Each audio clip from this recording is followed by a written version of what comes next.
Amanda. Olá, Amanda. Tudo bem? Boa tarde, Amanda. Boa tarde, Gilson. Boa tarde a todos os telespectadores, os ouvintes, né, desse quadro e do seu programa. Boa tarde. Vamos falar das ONGs. Você já ouviu falar muito? O que é ONG? Aí você vê lá escrito o ONG maiúsculo, a gente chama ONG, né? ONGs, né? Associações, fundações, e a gente vê muito falar fundação não sei o quê, associação não sei do quê. Qual ou quais as responsabilidades dessas entidades, minha amiga Amanda? Pois é, Gilson, as ONGs, né, as organizações não governamentais, né, que está dizendo, não é do governo. Exatamente. Então, paralelamente ao Estado, paralelamente à empresa, porque, Gilson, poucas pessoas sabem, mas todas as empresas privadas, elas têm a sua responsabilidade social. Elas cumprem com a sua responsabilidade social. No desenvolvimento sustentável, na equidade, na igualdade, ela tem a sua contribuição social. E as entidades não governamentais que atuam paralelamente ao Estado, que não necessitam diretamente do Estado, e elas se inserem na organização social com o intuito, com o fim social de atender as necessidades sociais daqueles que não, por algum motivo, não foram supridos, seja pelo Estado, seja pelas empresas privadas. Essas organizações, elas são tidas como entidades que integram o terceiro setor e foram reconhecidas por nosso Código Civil. Então, ela vem cumprir essa função social de suprir necessidades sociais e que exercem essas atividades paralelamente ao Estado e paralelamente às empresas privadas, sem fim lucrativo nenhum, apenas com interesse social. Não pode lucrar absolutamente nada. Exatamente. Né? O intuito, a finalidade, ela não é lucrativa, não é o lucro. Então, ela tem um fim social de trazer, né, no caso, à sociedade, suprir necessidades sociais. Por exemplo, como foi bem falado aqui, estamos tendo essa atuação mais nítida e divulgada a nível internacional, inclusive agora com esse evento que ocorreu em Natal, onde as entidades não governamentais, junto com o Estado, elas estão exercendo um fim social. E essa finalidade do lucro, a gente pode ver muito nas empresas. A empresa, ela atua com uma finalidade lucrativa e, por isso, elas contribuem, né, com impostos e também com condições para os seus empregados. No caso das entidades não governamentais, ela tem isenções. O Estado, ele, por reconhecer essas atividades, ele isenta essas entidades, inclusive, de pagar alguns tributos que seriam devidos se ela exercesse uma atividade lucrativa. Essas associações, fundações, o termo é esse mesmo, né? Elas, para receber dinheiro público, né? De que forma elas devem agir? O que deve ocorrer para que elas possam receber dinheiro público? Por exemplo, alguém tem uma associação, tem uma fundação e quer que o município, o Estado ou o governo federal ajude. Como é que isso pode ocorrer? Existem programas, inclusive, dentro dos ministérios de ação social de cada órgão descentralizado do governo, seja estatal, seja municipal ou federal. Existem programas e existem ainda, por exemplo, a gente pode perceber você citou muito bem aqui a atuação da fundação aqui, que exerce uma atividade de trazer a comunicação, e ela recebe também, né, do Estado uma contribuição.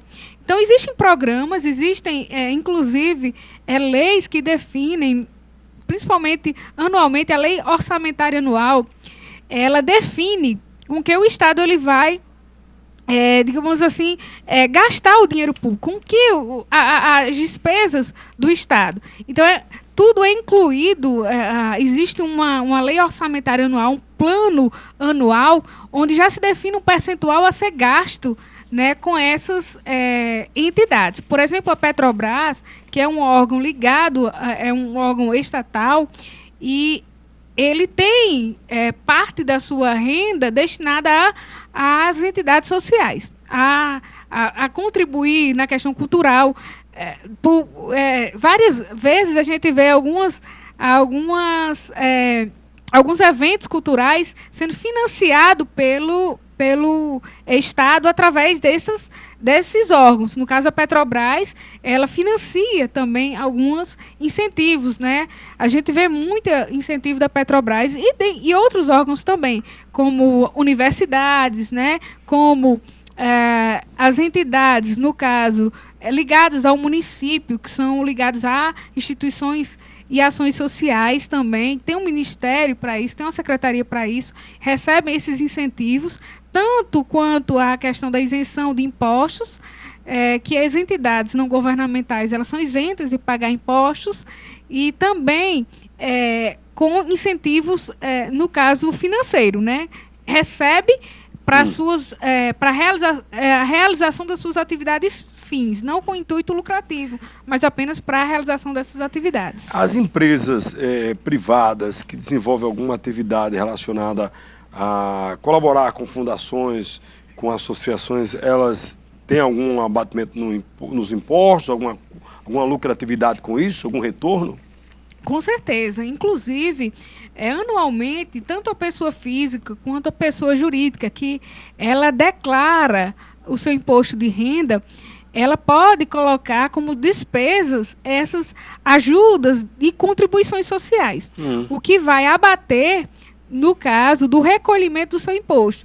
Se, de repente, você ultrapassar aquilo que anualmente a pessoa tem como isento de pagar o imposto, inclusive as pessoas jurídicas. Então, ela pode, sim, mediante a comprovação dessas despesas, com relação a essas contribuições, ter isenções, né? Existe uma compensação aí.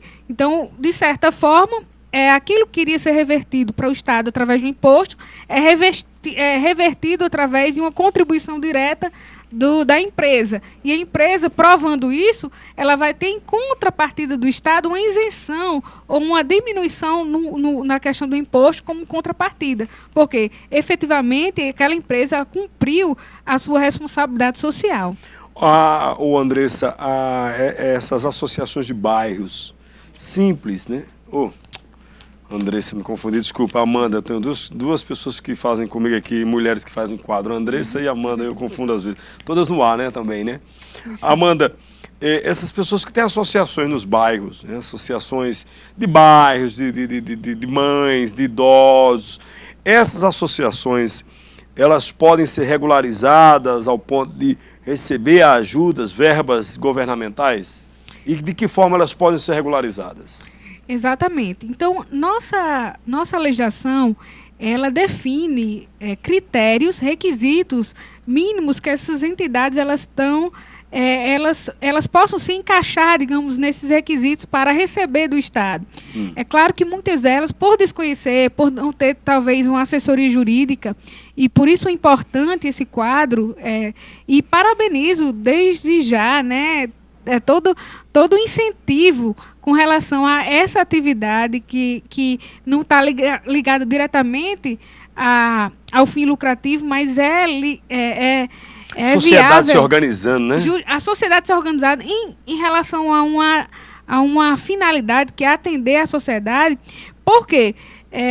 Porque ela tem um intuito de levar, né, aquilo que a sociedade ela desconhece ao conhecimento. Inclusive, aqui eu deixo claro que existe, né, no caso, comissões, inclusive existe a OAB, ela atua em diversos estados, inclusive São Paulo. Eu vi uma comissão destinada diretamente ao terceiro setor, onde eles vêm tirando dúvidas dessas entidades que não estão regularizadas. Elas existem de fato, mas juridicamente elas não existem, o que impossibilita até delas receberem essas isenções e muitas vezes essas contribuições de estados e verbas. Então, que essas pessoas que têm essas entidades, que elas se ajustem juridicamente e regularizem-se juridicamente. Nós temos comissões.